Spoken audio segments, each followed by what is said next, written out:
Hey everybody, this is Michael with Asymmetrical Preparedness.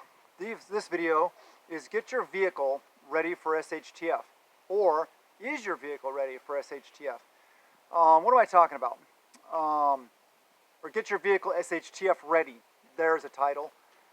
So vehicles, it's going to be important to us, whether we're using it for bugging in or bugging out, getting to locations, going for last minute supplies, moving supplies from one location or other, recovering caches, bringing in people from our MAG, our group, our team, our tribe, or different things like that. Moving things. We're going to need to move things. We're going to need to move.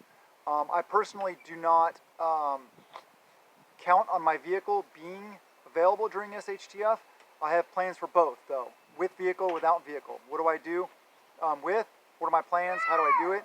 If I don't have a vehicle, what are my plans and how do I do it? So, yeah, vehicles can make it life so much easier, though. Definitely, very true. So, what do we need to do? First thing is keep up maintenance. Do all the basics. Your oil changes, your tune-ups, your tire rotations. Make sure your tires are in good working order. They're aired up properly. All the simple things that you guys already know. So I'm not going to really go into that. Make sure that you try to keep as full of fuel as possible. I have a goal, personal goal. I try to keep my vehicle 3/4 full. Now, do I always do that? No. But I definitely do keep them at least half full. Unless extenuating circumstances, every once in a while, life happens. But try to keep it at least half full. And then keep spare cans of fuel. And then just rotate them through regularly. Rotate them through like every month, every 2 months or something like that. I prefer every month, because then what that does for me, it allows me to always have fresh cans of fuel no matter when SHTF happens. Say you filled your fuel cans, and then you do a 3-month thing, and say 2 months and 3 weeks into it, SHTF happens. Well, your fuel is already over 2 months old. And then you may have to store it for longer term after that. There are fuel stabilizers, yes, additives to make it last longer, but have extra fuel on hand and keep your vehicle as full as possible. Also, make sure that you have in your vehicle your get home bag, bug out bag, whatever you want to call it. Tools, basic hand tools to work on your vehicle. Like in my truck, I have recovery straps, tow straps. I have come-alongs, I have fuel, I have a case of MREs, I have a case of waters, I have an axe, I have a crowbar. So a lot of times I have my chainsaw in there. I have a camper shell I can throw on also. Sometimes there's a shovel in there, sometimes a Maddox, mauls, lots of different things like that. Cordage, always. I always got cordage and ropes and stuff to get my vehicle out of being stuck if I have to, or getting somebody else out of being stuck, or like I found out going up to my bug out location, pulling trees, big huge down trees across the road, pulling them out of the road because it's way back in the middle of nowhere and nobody goes up there. So that's one good sign. All these trees across the road, I know nobody's been up there screwing my stuff. But anyway, yeah, those kind of things. Along with that, yeah, so water, rations. You may want to have a truck gun in there. Like a AK, AR, whatever it may be. Let me pause for a sec. Alright, sorry about that, a loud vehicle just went by. So yeah, have a truck gun. You can have a handgun in there also. Have some spare mags, some spare ammo, stuff like that. You can also have your kit. You can have your plate carrier in there, your battle belt, your chest rig, whatever. Whatever suits your needs, whatever. But especially nowadays, it might be a good idea to have some kind of tactical kit in your vehicle, as well as a long gun and a handgun. I would highly advise that. Anytime I'm leaving, yeah, I definitely have that kind of stuff in my vehicle. Oh yeah, spare tires. That's another good thing to have.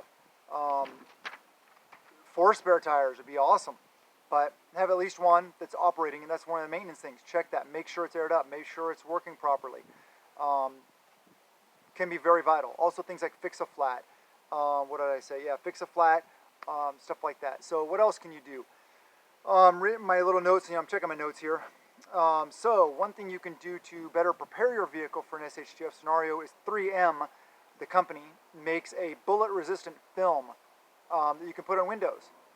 And no, it's not bulletproof, but you could technically line the inside and the outside of your windows on your vehicles with this stuff. You could do one layer, but hey, if one layer is good, 2 layers better, right? And you could be a lot more effective if you needed to be. Like if you're building a war wagon or something like that. What are some other things you can do? You can line the inside of your door panels with soft armor or hard armor or plates, or as in like tactical plates, meaning, or plate steel, different things like that. Even plate aluminum. Hey, anything that will help um, make it a little more bullet resistant to save your life if you need to be. And you don't have to do this in all vehicles. You know, you don't want to do that on your Honda Civic because it won't move. It doesn't have the power to move it. But like my big diesel truck, yeah, it can handle it. So if you have a vehicle capable of handling it, you can do some things like that. What are some other things you can do? Comms. Make sure you have comms in your vehicle. You know, my vehicle, I have a handheld ham in it, and I have an FRS GMRS or an FRS radio, and I have a CB in my truck at all times. So I have multiple communication methods. Remember that, multiple methods, not just one. One is none, two is one. What else? Okay, camo netting, maybe. You can keep camo netting in the back or in the trunk or something like that, where if you need to hide your vehicle, you can camo it. It's not 100% effective, but hey, it can help. Duct tape. Buy duct tape. For fixing your vehicle, of course. No, I'm kidding. Duct tape for your lights. Because in a tactical environment, you may want some headlights, but you don't want tail lights. You don't want side marker lights. You don't want turn signals, all this kind of stuff like that. So duct tape all that off. And then what you do is for your headlight, you know, say this is or here, grab this, say this is a headlight. So what you do is you take duct tape that, make a little slit, basically. So you're getting some light out. So no, it's not a perfect situation. You still are giving away a light signature that people can see, but it'll be much more reduced and much more effective. So duct tape, yeah, it's important. Spare parts, also for your vehicle. Common things like oil filters, air filters. Maybe it depends on your vehicle. What kind of random, spare parts? Maybe hoses, belts, stuff like that. I mean, more expensive if you really want to get into it, like you're building a bug-out vehicle or a war wagon. Maybe a spare alternator, spare batteries, different things like that. It's all up to you guys, what your call is. You might also want to add in an extra muffler onto your vehicle. Just chop a section of pipe, have an additional muffler installed, so your vehicle is that much more quiet, that much quieter. So you give off the reduced sound signature, more stealthy, more yeah, you know what I'm saying. Also spray paint.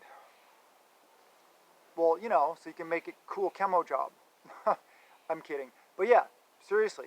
If you have a flashy color car or truck, say you have a yellow truck, or a bright color, and an SHTF scenario, you don't want to be visible. You want to do the gray man stuff. You want to be more on the down low. Also, you may be going to the woods or the mountains and stuff like that. You don't want something that visible out there. So some coyote tan, some flat brown, some even flat black would be better than yellow, or an OD green. And I would suggest flat or satin colors, no gloss, because shine and reflection. You don't want that out there either. So these are some things to think about. There's some vehicle improvements. You could do things like my truck. Think about like custom bumpers with grill guards. You can do you can add winches to help in recovery. You can add bigger mud tires. Like I have big mud tires on mine, and I'm not really into the big mud tires. My truck doesn't go off road very often. I'm not into the big, like, look at me, I got a big truck and big mud tires. The only reason why I have mud tires, not all terrains, is because I got an awesome deal on them, and because going up to my bug out location, I need those tires and every ounce of the 20 plus years of four-wheeling experience I have just to get to my cabin. Okay, so yeah, it's real. So that's have what you need though. Don't get things just because they're cool. Get them because you need them. Also extra hand tools, extra kit, extra food, extra water, all these kind of things you can do to improve your vehicle. Maybe you want to improve horsepower or torque to make your vehicle more capable. You can run flat tires, maybe even if you're worried about caltrops and stuff. There's a lot of things you can do to a vehicle to get them SHTF ready. I hope this helps you guys. I hope to give some ideas, plant some seeds up here, and empowers you guys to be better preppers, to get your vehicles more squared away. So prep a little every day. Don't forget working on fitness, and eat healthy.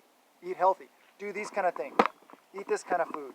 All this stuff here, that we're growing around here, that's all healthy food. We just come out here and chow all the time. So take care of yourselves, and I love you, and blessings to you and yours.